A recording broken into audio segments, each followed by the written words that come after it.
Okay, guys, let's continue this forum. We got another 20 to 25 minutes or half an hour.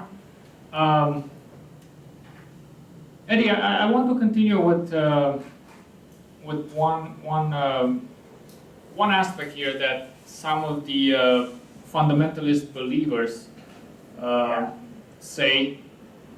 You know, when people want to come up with any kind of reason or you know, their own so-called facts for whatever they believe, they'll you know, they can point to anything and say, see, that's evidence. So what I want to point out to is that sometimes, you know, accidents and, you know, terrible things happen to all people, believers and non-believers. Now, when it happens to non-believers, the believers say, you see, that's why God did this and that's why God did that to him and to her, because they don't believe and they don't give glory to God and things like that. And then some people even said, you see, Darwin's children, 2 or 3 of them died because Darwin, you know, he rose up against God and things like that. But actually, we know why Darwin's kids died. They died because he married his cousin, and this was a genetic incompatibility. So this has to do with genetics, not with God killing his kids. So, of course, a lot of the tragedies that happen, they're actually induced by human error and human accident, not because God is punishing him or her or believer or non-believer. So what's your take on punishment? And, you know, especially when believers find all these reasons and so-called facts to say and to point out to non-believers and say, you see, this is why this is happening to you or happened to him or to her. You know, I believe that during the Middle Ages, religion was based on fear. So people couldn't understand what causes an earthquake, or tornado, or a pest, or famine, whatever, okay? So whatever natural catastrophe or accident in life had to be explained by a supernatural intervention. And in modern times, science is explaining a lot, you know. For instance, if there is an earthquake, we know about plate tectonics. If there is an epidemic, we know about viruses and microbes. And we know what to do about it, and we know the causes. On the other hand, talking about accidents in life, we live in a society that has made life more predictable. And so yes, there are still accidents and there are unfortunate events. But on the other hand, life has become more and more predictable, and we have the ability to change a lot of things, so bad things should not happen. And so that's why we changed our view on religion. And so if we look at religion today, we look at religion as a universal brotherhood of all people. We look at religion as meaning and purpose in life. We look at religion as the courage to be, like Paul Tillich said, the courage to be, you know, an affirmative force of existence. We don't look at religion as a magic, something that protects us from unfortunate events and from unpredictable events. So our view about religion changed. Fundamentalists are still locked in within an obsolete worldview. Most of the fundamentalists avoid science because they think that science is bad for faith. So, and whether it's an earthquake or a tsunami, epidemic, whatever, they say this must be God's hands for a certain reason. So fundamentalists are people who do not judge things from cause to effect. They see supernatural causes all around. Basically, the term fundamentalist comes from fundamentals. And we talk about in the early 20th century, the evangelicals in the United States decided that there are certain fundamentals, but one of them was the literal interpretation of the Bible, the concept of verbal inspiration. And so, because the Bible was written in an unscientific age, they took the letter of the Bible, they took Bible as natural history, and they took Bible as political science, and as social sciences, and as what should be the supreme law of the country. We have, for instance, in the United States, people would think that the Constitution should be subordinated to the Levitical Code, and we should kill homosexuals and adulterers and abortionists and all of this stuff, you know. And so the fundamentalism in Christianity and in Islam too is tied to a literal interpretation of a sacred text. Based on the concept of verbal inspiration, the Bible or the Quran were dictated by God. And this, when you are tied to a middle-age text like the Quran, or to a late antiquity text like the New Testament, or old antiquity like the Old Testament, of course you cannot understand what causes bad things in life. You say it's just God or the devil, you know. It's a punishment or it's a reward. So I believe fundamentalism is basically based on a sacred text, which is made an absolute. We should understand that no book, either the Bible or Quran or whatever book, no book should be an absolute in life. The only absolute is reason. And of course, reason is, you say, oh, reason is not an absolute because reason makes many mistakes, of course. But the reason corrects itself. And so I think we should appreciate the wisdom in the old books of the Bible or the Quran or other books, but we should also, we should not be shy to criticize those books and to analyze them and to filter what is still relevant to us and to understand what is historically conditioned by certain culture or historic circumstance. Okay. Any comments or any questions? Yes, I think Nike, she has a question or a comment. Please. No problem. Yeah.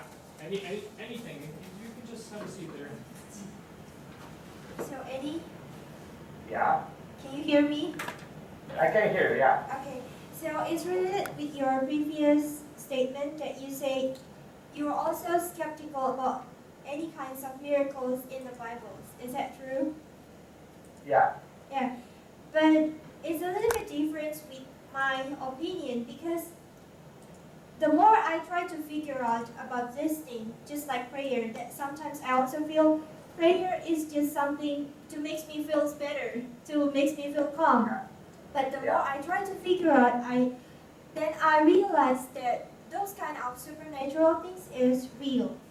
Like once I read the research about Jonathan Edwards. Have you ever heard about that? Jonathan Edwards.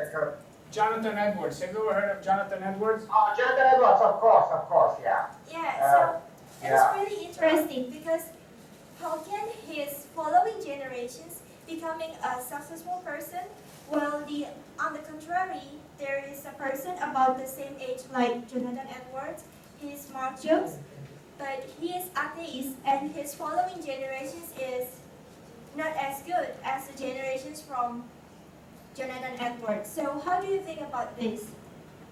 About Jonathan Edwards?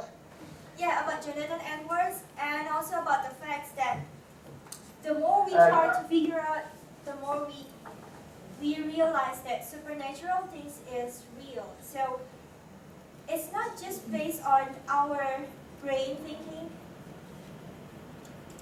I believe that, first of all, let me say something about Jonathan Edwards.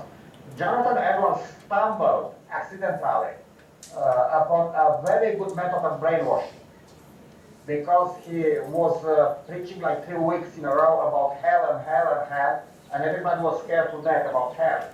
And so when everybody was broken, everybody audience was broken because of hell, you know. Then all of a sudden he comes and says, okay, if you want to escape hell, just accept Jesus, you know. But this is brainwashing, basically. And there are a lot of evangelists in the United States who still practice this kind of brainwashing with hell and brimstone and accept Jesus in order to avoid hell. But the other question, can you repeat it, please, the other question? She was saying that there was, there was Jonathan Edwards, and then the next generation did better or something like that, and then there was an atheist, and then his generation, they didn't do as good, so there was like this comparison among those that were, those that had some kind of religion or belief, and those that had no belief or no religion, so they didn't fare off as well. Yeah. Okay, okay. I believe that we should have personal beliefs. I do not agree with a life that is hedonistic. And there is a concept very popular in our time that you should, if you want to be yourself, you should be acting out any single fantasy you have, And I believe that this is a kind of alienation. We live in a hedonistic age where a materialistic age where we identify ourselves with what we possess, or even with the degree the degree in which we manage, we are chasing our own fantasies, sexual fantasies, for instance. We think it's self-fulfillment and so on. And I certainly disagree. So I believe there are a lot of good things in religion. And one of the good things is that it gives you structure. And structures society and structures life. And basically religion is about transcending your animal nature and even your culture towards something which is universal and timeless.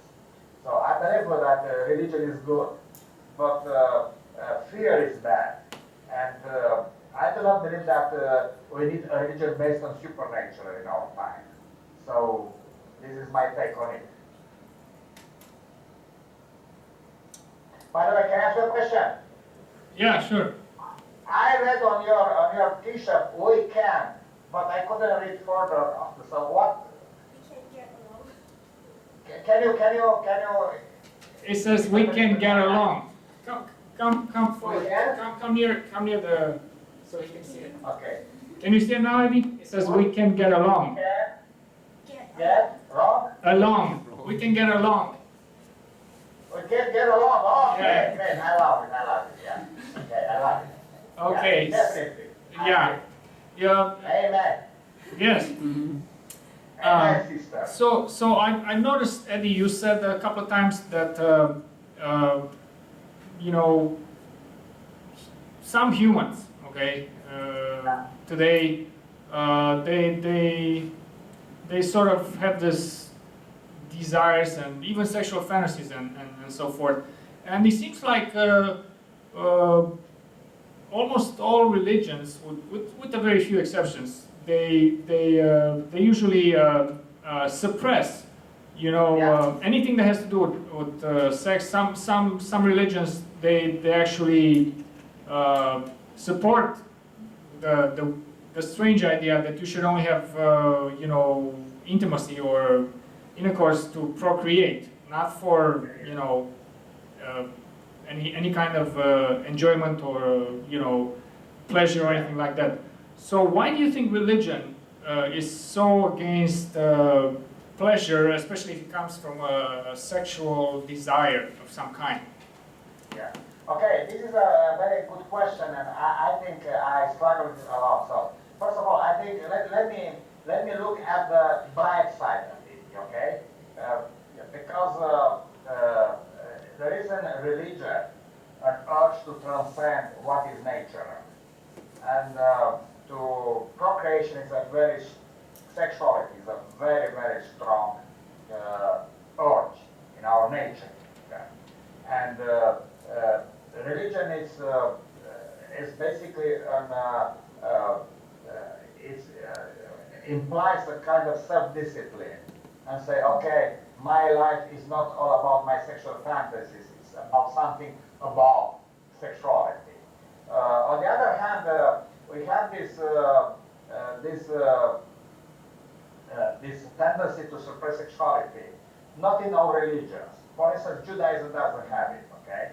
And even Islam doesn't have it. Basically, Islam and Judaism have a tendency to suppress femininity, to suppress womanhood, but not sexuality. I believe that in Christianity, this tendency comes from Augustine, who believed that the original sin was basically sexual desire. And we are born in sin because we are born out of sexual desire. Now, I'm wondering if Augustine lived in our time, what would he have said about insemination without sex, which is possible in our time. And so, but he believed that the original sin is perpetuated to sexual desire. So the sexual desire is instrumental to carry the original sin from one generation to another. This is why Christianity is so suspicious about sexuality and is very much against sexuality unsubordinated to reproduction. But I believe that the good thing in every religion is that encourages people not to follow their sexual instincts blindly, but to discipline their lives and to subordinate their lives to some higher purpose. This is not bad, okay?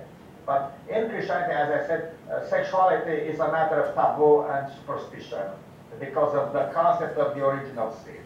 The original sin was a sexual sin of Adam and Eve, and ever since that sin was transmitted from one generation to another through sexual reproduction. So that's why Christianity is so much against sexuality, so repressive about sexuality. For instance, take homosexuality. Let me take this, okay, homosexuality. Yeah? What is bad with homosexuality? From the point of view of Middle Ages Christianity, which is still alive, unfortunately. Homosexuality is bad because it's sexuality without reproduction. And if you ask evangelicals, not only Catholics, or Jews or Muslims, they'll answer the same. Okay, it's bad, homosexuality is bad because it's without reproduction. On the other hand, they'll say, okay, God made us man and women, or male and women, and so it's ontological. And of course, we know, scientifically speaking, okay, we are not so different. We know from embryology that every fetus is first a girl, okay, would be girl. And when the Y chromosome kicks in, then the male things start to develop. So it's not such an ontological difference between man and woman. But Christianity has this concept, first, that sex is for reproduction, and second, that women and men are ontologically different. You know? The man was created in the image of God, and then the woman was taken out of Adam's rib. And so they are ontologically different things, and that's why homosexuality is bad. And so I think that in the modern world, because of the scientific revolution and because of modern biology, modern human biology, we are moving away from this Middle Age beliefs, and religion can be fine without Middle Age. I think we have another student that wants to ask you something.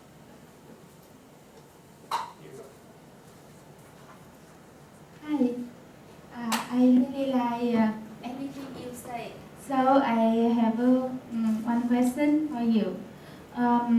You said we have ability to change a lot of things. So how we keep emotion good in organization rather than emotion not good if you work in environment that you don't like? Okay, so I'm sorry, Okay. I couldn't hear Eddie, very good, so- let me rephrase that for you. She's, can you hear me okay, Eddie? Yeah, Okay. yeah. So she's asking, in regards to, oh, okay, this microphone is acting up. Okay, in regards to, us, you know, working and interacting in organizations, how do we, how are we supposed to express or how should I say it? How are we supposed to express our emotions, particularly when the working environment is bad, is not as good? Because we're often asked or taught to suppress our emotions, especially those that are negative emotions or show negativity. Yeah, you know, if there is something great about religion, is what, okay, it's very good, it's very well expressed in the Sermon on the Mountain, yeah? And this concept that your emotions should not be reactive. For instance, when Jesus says you should love your enemies, or you should not not take revenge on anybody, or you should try to get along, okay, with the Romans and with the enemies of your people. Basically, he says you should not allow the environment to control your emotions. And I believe that religion is a force in this respect, because religion motivates you to be emotionally independent of the environment. And this is something that all the great religions in the world really accomplished, and is their contribution. So they trained their believers, their subjects, not to be reactive to negative emotions. To be, for instance, let me leave alone Christianity, okay? Let's talk about Buddhism, for instance. It teaches you to stay calm and to serene among difficult circumstances and negativity. Christianity teaches you to love your enemies. Okay? Islam teaches you to obey God in every circumstances, regardless of what is going on around you, and so on. So I believe that religion, it's really a powerful incentive to not to be dependent on circumstances. On the contrary, to change the environment. So if you live among negativity, and definitely this is the environment in many corporations, very negative environment. So you can make up your mind to be a force for change. To say, I'm going to change the environment. I'm going to be nice to people. I'm going to smile. I'm going to make people happy. So, and I'm going to change the environment. So you should not be reactive. You should be proactive. Okay. Is that all, or do you want to say anything else? I want to say thank you. It's useful for me. Okay. So May wants to thank you. Mai. It's my pleasure. I want to thank you. Okay, Eddie, it's almost time for us to wrap things up. Does anybody have any? Yes, we have another student here. Okay, I have two questions. Yeah, it's kind of weird. Okay. Okay, Eddie, I have two questions for you. First is, if you are not believe in ghosts and spirit, how do you think about the black magic? Even there's a witch town in, I read some article and I see that there's a witch town in in United States. It is called the Witch City in Massachusetts, and how it's supposed to be. And the second is, what do you think our soul and spirit will goes or will do after we are end from this world? When we die, right? Okay. if I understood your question, if you do not believe in God, what comes next? No. She said that there's a town in the U.S. in Massachusetts called Witch Town, where supposedly all kinds of witches and wizards and whatnot live there, and supposedly they practice like black magic, and many people think that it works, and or are fooled to think that it works. And then the second question is, what happens to the soul or you know, to our mind when we die? So, have you heard of the witch town in Massachusetts? About what? Have you heard of witch town in Massachusetts? Oh, Witch. yeah. Oh. You mean about the 17th century witch hunt? No. There's a It's of the black magic. there's a town in the U.S. called Witch Town, and you know, supposedly all kinds of witches and wizards and people that practice black magic live there, and I don't know, I haven't heard too much about it, but I guess it exists, right? Yes. You didn't ask about which town. Okay, let me say something. It depends on your sources. The American. It's Salem, Massachusetts. So sorry, Eddie, it's Salem, Massachusetts. It's a witch town called Salem, Massachusetts. Salem, of course, Salem, yeah. It was invented in the 17th century when they executed a couple of women and even men, supposedly because they allegedly practiced witchcraft. But it was all an urban legend. And so the United States is very advanced as far as science and higher education is concerned. But the population in the United States, some segments of the population in the United States, are still controlled by superstition, and there are a lot of urban legends in this respect. So basically, witches and Satanism, for instance, satanic cults and sacrifices sometimes generate hysteria in the United States. And even in the 80s, forget about the witch hunt in the Salem. Even in the 1980s, we had a kind of witch hunt because they believe there are satanic cults that bring human sacrifices in secret, and all this was an urban legend. There was nothing true about it. But let me answer that question: where does our soul go after we die? Okay, the question about death, life after death, is a legitimate question, and every religion is trying to answer that question. I believe that we, as humans, we are not supposed to end our life once our biological life ends up, because we have a mind that transcends biology. But I do not believe that there is such thing as an immortal soul in our body. I do not believe that there is such thing as a soul independent of our body, because what we call soul, traditionally called soul, is an activity of our brain. Now, if there is life after death, every religion gives an answer, and we cannot verify, we can hope. But I think that a good religion teaches you that regardless of whether or not there is life after death, you should behave in a way that like there was life after death. Not because of fear of punishment or for reward. Because you are supposed to live your life in a way that should generate a lasting influence after you die.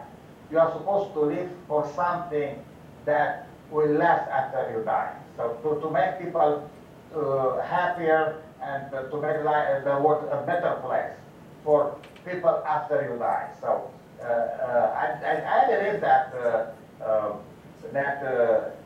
it's good to believe in a life after death, because it's a good incentive to follow timeless ideals and values. But on the other hand, even if there is no life after death, we should behave in a responsible way. One of the limits of atheism is that sometimes we behave like we don't care what happens after we die, you know? And we should always behave in a responsible manner. It's important what happens after we die, and it's important to leave something after we die to make the world a better place.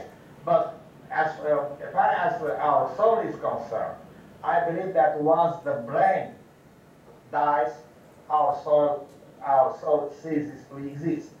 And once our brain decomposes, there is no chance for our soul to survive. But we don't know. I mean, who knows what else exists in this universe? Parallel universes, who knows, you know? There are a lot of mysteries in this world, so I cannot say there is no life after death, you know? After I die, I will learn. But until then, I don't have a positive proof. Okay, Eddie, time is almost up. Can you hear me? Okay. Yeah, I So can hear you. time is almost up. We have two last things to ask you, and then we'll first one is so what's we talked a lot about prayer and you know how people pray and coincidence and how do you see so the question is, how do you see the issue of prayer and coincidence? In other words, I believe that if you believe that there is a higher purpose in your life, okay, that if you believe there is some higher forces controlling your life, you are not going to believe that a coincidence is just a coincidence, but you believe that it's an answer to your prayer or it's the displaying of a plan for your life. If you do not believe there is such a higher plan for your life, of course you believe that the coincidence is a coincidence. But basically, you have no objective criteria to demonstrate that the coincidence is just a coincidence. You know what I mean? Basically, this is a matter of personal interpretation. okay, okay. So let me explain a little more. For instance, statistically speaking, if you have a cancer, there is a slight chance to have a remission, spontaneous remission, and to cure spontaneously. And it's not impossible. It's statistically very unlikely, but it's possible. So if you are a believer and this happens to you, you say, probably God has a plan for me to live, or He answered my prayers. But if you don't believe in God, you say, okay, there is a chance for one in 100 to cure spontaneously from cancer, and so one has to win the lottery ticket afterward. You know? So, I mean, you cannot demonstrate. right. Okay. So the last question for you. I know that you said we know you said that God doesn't answer prayers. Why do people still? Okay, for example, why do you pray? Why do you still pray if this is what you believe? Because prayer is meditation. I believe that meditation is not only good psychologically and physically, but for us. But I also believe that meditation connects us to some higher order of our existence, which I don't want to define, okay? But I believe there is something higher, which we get connected when we meditate. And prayer is meditation. So I don't believe in prayer as a petition or as a flattery divinity. Rosemary. The But rosemary. I believe that basically the prayer is an experience that people who have it can testify that this experience is real and is rewarding. Okay, Eddie, thank you very much. We've reached the end of our forum discussion. We want to thank you so much for being here with us over the last year or so. I do hope that perhaps we can, now that the technology and the internet is getting better and faster and more common, I do hope that we can connect with you, even though I may not be here, but I can still connect with you and my students, which will be my former students soon. And we can relive those wonderful moments of discussing the universe, its mysteries, the human mind, human behavior, and how they all work together to give us a purpose, to give us a sense, and to give us happiness and a purpose in life. So we thank you again. We wish you a good night, and until next time. And let me say something. What you guys doing is religion, you know. Yeah, I mean, this is religion. this is the new religion. Yes, Searching for higher. right. So this is the new religion, I suppose, right? Absolutely, the future. Yes. Okay. Okay, thank you, and welcome. It was my pleasure. Yeah, welcome all of us to the new religion. Okay, amen to that. Okay, have a good night. Okay, thank you.